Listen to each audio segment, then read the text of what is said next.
प्यारे बच्चों, नमस्कार। कैसे हैं आप सभी? उम्मीद करता हूं आप सभी स्वस्थ होंगे।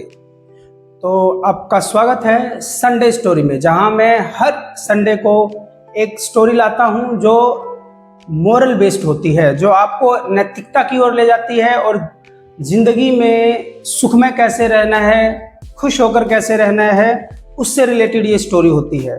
तो मुझे उम्मीद है आपको मेरी स्टोरीज पसंद आती हैं, और यदि आपको स्टोरी पसंद आती हैं तो please do share with your friends. और जो भी पेरेंट्स मेरी वीडियोस देखते हैं तो अपने बच्चों को ज़रूर दिखाइए, क्योंकि भविष्य उनका भी बेहतर होगा और आपका भी बेहतर होगा। तो उस टाइम में कैसे खुश रहना है, यही हमारी NEP और नेशनल एजुकेशन पॉलिसी 2020 और स्कूल एजुकेशन NCF जिसको बोलते हैं 2023, इन बातों पे ही जोर देती है कि बच्चों में लाइफ स्किल्स होना बहुत जरूरी है। और इस लाइफ स्किल में 3 पार्ट्स में इसको मैं डिवाइड करता हूं, डेट इज 3 A's आप हमेशा ध्यान रखिएगा। First one is accept, adapt and appreciate. क्या बोला मैंने? Accept, adapt and appreciate. जिंदगी में इन 3 A's का बहुत जरूरी है।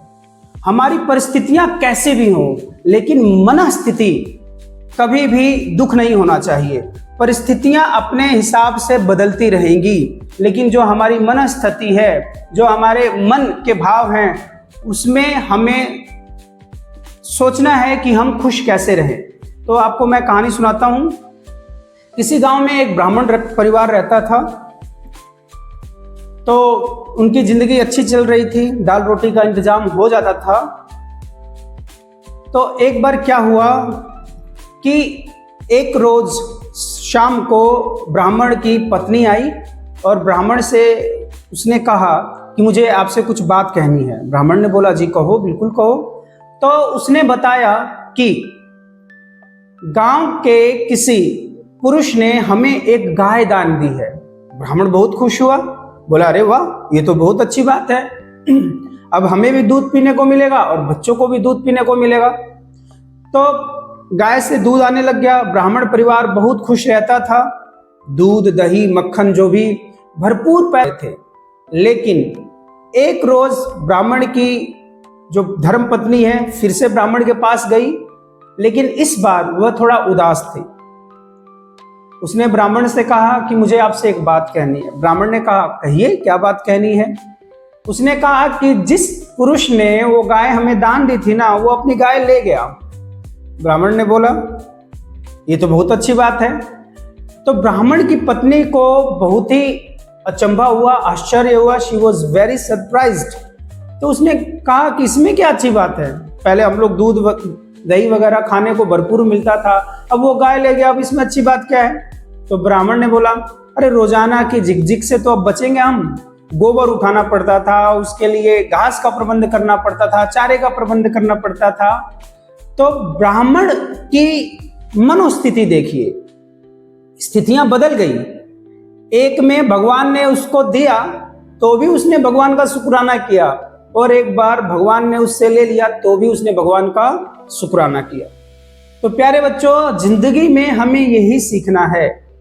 Whatever the things we are having, whatever the things we own, whatever the things we are getting from our environment, from our parents, from our teachers, we should be thankful.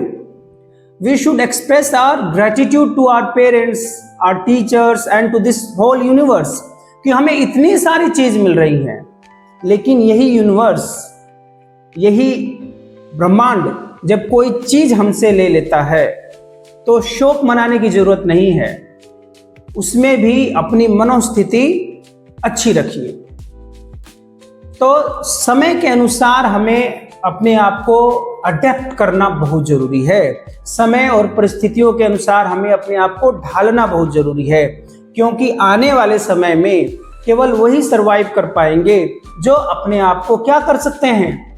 Adapt कर सकते हैं। और Darwin theory क्या कहती है? Survival of the fittest. कौन survive कर सकता है? Those who are fit and those who can adapt themselves according to the situation, according to the environment।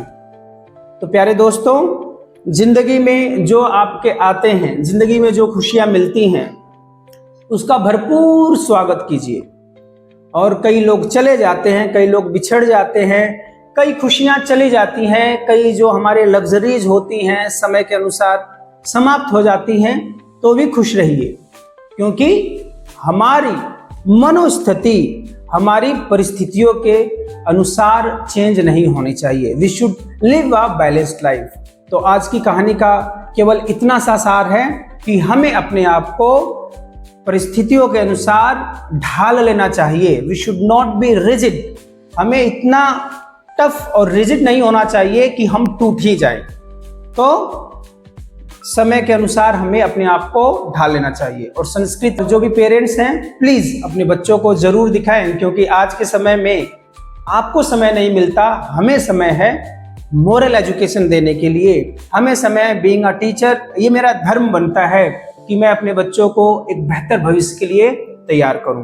तो ये कहानी सुनिए, जरूर अपने बच्चों को दिखाइएगा। नहीं दिखा सकते तो जरूर सुनाइएगा कि समय के अनुसार हमें अपने आप को एडजस्ट कर लेना चाहिए, अडॉप्ट कर लेना चाहिए। And never forget the habit of appreciation. Appreciate भी करना चाहिए। टिल देन टेक केयर, खुश रहिए, खुशामदीद, नमस्कार। है ठलिया।